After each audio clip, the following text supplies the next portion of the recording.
नमस्कार, मैं सुप्रिया और आप देख रहे हैं 4 PM महाराष्ट्र।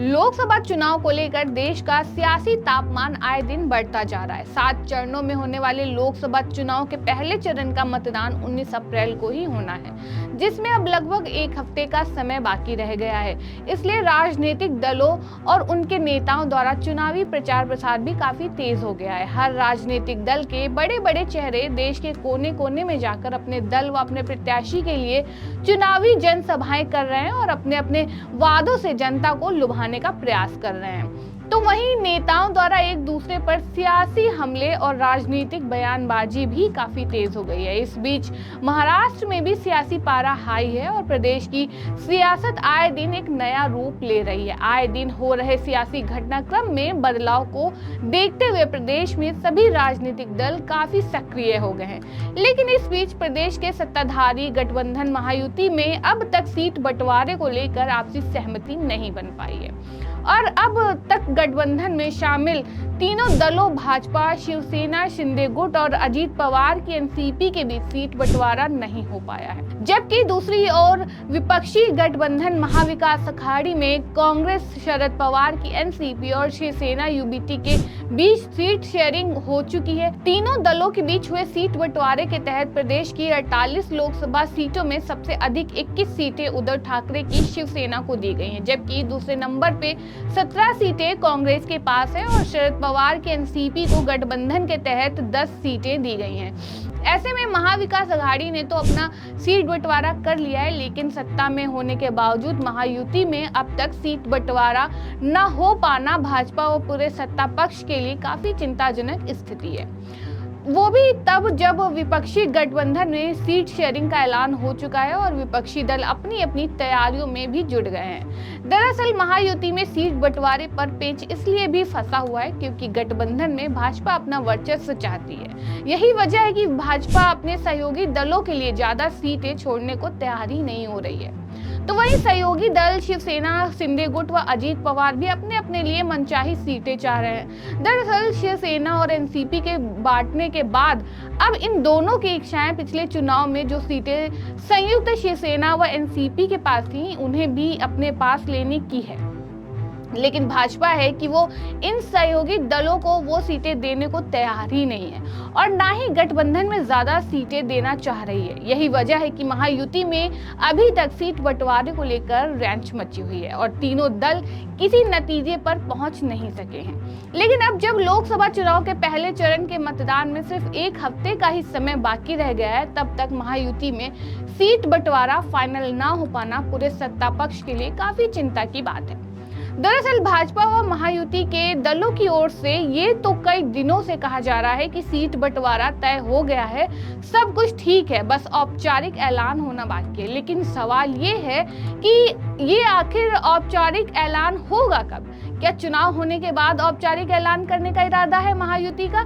दरअसल जो जानकारी सामने आ रही है उसके मुताबिक महायुति में कुछ सीटों को लेकर सभी दलों में रैंच मची हुई, इसलिए गठबंधन में अब तक सीट बंटवारे पर अंतिम मोहर नहीं लग पा रही है। यही वजह है कि कभी शिवसेना, शिंदे गुट नाराज बताया जाता है तो कभी अजीत पवार सीट बंटवारे से नाखुश दिखाई पड़ते हैं। अब राजनीतिक गलियारों में ये चर्चा है कि महायुति में नासिक लोकसभा सीट अजीत पवार गुट की एनसीपी को मिलेगी, जबकि ठाणे लोकसभा सीट को भाजपा अपने पास रखना चाहती है। बीजेपी ने ठाणे लोकसभा सीट की मांग की है। यही कारण है कि सीएम एकनाथ शिंदे की शिवसेना इस बात से खासा नाराज चल रही है कि बीजेपी और एनसीपी ने लोकसभा में उसके 2 अहम सांसदों की सीट की मांग की है। दरअसल ठाणे और नासिक दोनों ही शिवसेना की काफी सॉलिड सीटें रही हैं। यही वजह है कि एकनाथ शिंदे इन दोनों ही सीटों को अपने पास रखना चाह रहे हैं। लेकिन अब जब दोनों में एक भी सीट उन्हें नहीं मिल रही है तो एकनाथ शिंदे और उनके नेता व कार्यकर्ता इस फैसले से बिल्कुल भी खुश नहीं बताए जा रहे हैं। इसलिए महायुति में सीट बंटवारा अभी तक पूरा नहीं हो पा रहा है। कुछ मीडिया रिपोर्ट से ये भी जानकारी सामने आ रही है कि महायुति गठबंधन में शामिल तीनों घटक दल एक दूसरे के खिलाफ दबाव की राजनीति कर रहे हैं, क्योंकि तीनों ही अपनी अपनी मनचाही सीटों की मांग कर रहे हैं। इसलिए अब तीनों दलों द्वारा एक दूसरे पर दबाव बनाया जा रहा है। यही कारण है कि महायुति में सीट बंटवारे की गुत्थी सुलझने का नाम ही नहीं ले रही है और समय निकलता जा रहा है। महायुति में तीनों दल अभी भी ठाणे, नासिक और सतारा सीटों पर एक दूसरे पर दबाव बनाने की तकनीक का इस्तेमाल कर रहे हैं। बीजेपी ने मांग की है कि एकनाथ शिंदे की शिवसेना के आधिपत्य वाली ठाणे लोकसभा सीट भाजपा को दे दी जाए, जबकि अजीत पवार की एनसीपी ने नासिक की सीट देने की मांग की है। ये दोनों महत्वपूर्ण सीटें फिलहाल शिवसेना के पास हैं और शिवसेना इन दोनों ही सीटों को अपने पास से नहीं खोना चाहती। इसलिए शिवसेना ने इन दोनों सीटों पर अपना दावा छोड़ने से इनकार कर दिया है। केंद्रीय गृह मंत्री अमित शाह से चर्चा के बाद इस बात पर सहमति बनी है कि नासिक की सीट एनसीपी को दी जाएगी। ऐसी संभावना है कि छगन भुजबल नासिक में एनसीपी की ओर से उम्मीदवार होंगे। हालांकि अमित शाह से मुलाकात के करीब 15 दिन बाद भी इस संबंध में कोई फैसला नहीं लिया गया है। दूसरी ओर ठाणे से भी शिवसेना के पदाधिकारियों ने दबाव के आगे न झुकते हुए ठाणे सीट बीजेपी को देने से इनकार कर दिया है। एक तरफ एनसीपी सतारा सीट बीजेपी के लिए छोड़ने को तैयार दिख रही है, लेकिन इसके बदले में नासिक लोकसभा सीट की मांग की गई है। हालांकि नासिक सीट पर अस्वस्थ होने के बाद भी उम्मीदवार घोषित करने की इजाजत नहीं मिलने पर एनसीपी से नाराजगी जताई है। एनसीपी का कहना है कि यदि आश्वासन के बाद भी नासिक सीट उपलब्ध नहीं होती है तो हमारे पास सतारा लोकसभा क्षेत्र के लिए इच्छुक उम्मीदवार हैं और हम इस सीट से सतारा जिला सेंट्रल बैंक के अध्यक्ष नितिन पाटिल की उम्मीदवारी की घोषणा करेंगे। यानी साफ है कि महायुति में महाभारत अभी भी जारी है और तीनों दल एक दूसरे पर दबाव बनाने की रणनीति अपना रहे हैं। हालांकि गठबंधन का औपचारिक ऐलान होने से पहले ही महायुति में शामिल तीनों दल भाजपा, शिवसेना, शिंदे गुट और अजीत पवार की एनसीपी कुछ सीटों पर अपने उम्मीदवार भी घोषित कर चुकी है। प्रदेश में लोकसभा की कुल 48 सीटों में से अभी तक महायुति गठबंधन से बीजेपी ने 24 उम्मीदवार घोषित किए हैं। शिवसेना, शिंदे गुट ने 10 उम्मीदवार घोषित किए हैं, जबकि अजीत पवार की एनसीपी ने अब तक 5 प्रत्याशियों की घोषणा की है। यानी कुल मिलाकर महायुति गठबंधन से अब तक 48 में से 39 उम्मीदवार घोषित हो चुके हैं और अब सिर्फ 9 सीटों पर उम्मीदवार घोषित करना बाकी है।